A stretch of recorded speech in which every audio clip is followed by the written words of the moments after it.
Gak cuma pemblokiran rekening saudara, yang juga bikin heboh dan membuat warga makin resah adalah soal rencana pemerintah mengambil alih lahan milik pribadi yang nganggur selama 2 tahun. Menteri ATR BPN Nusron Wahid bilang kategori penetapan tanah telantar tertuang dalam peraturan pemerintah tentang penertiban kawasan dan tanah telantar.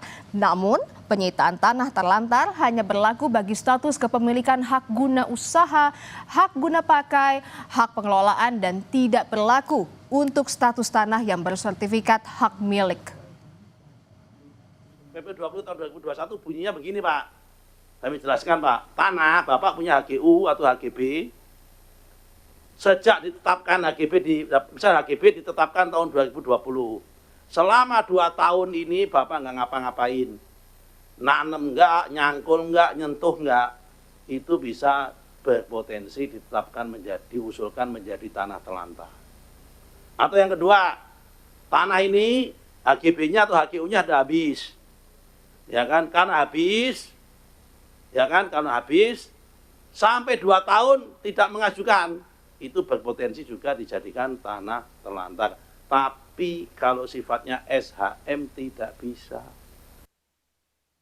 Soal rencana pemerintah menyita lahan warga berstatus HGU dan HGB yang menganggur selama 2 tahun atau dianggap sebagai lahan telantar, Wakil Ketua Komisi 2 DPR RI dari fraksi PDI Perjuangan Arya Bima mempertanyakan dasar regulasi kebijakan tersebut sebab pengambil alihan lahan perlu payung hukum yang jelas. Arya menilai penerapan kebijakan tidak boleh sembarangan agar tidak menimbulkan konflik di masyarakat.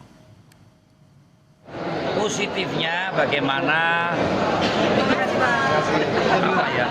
keinginan itu untuk supaya tanah nggak mangkrak, supaya tanah ini produktif, supaya tanah ini dimanfaatkan sebesar-besarnya untuk kepentingan rakyat. Itu aja. Tapi aturannya ada nggak? Kan nggak bisa asal saja.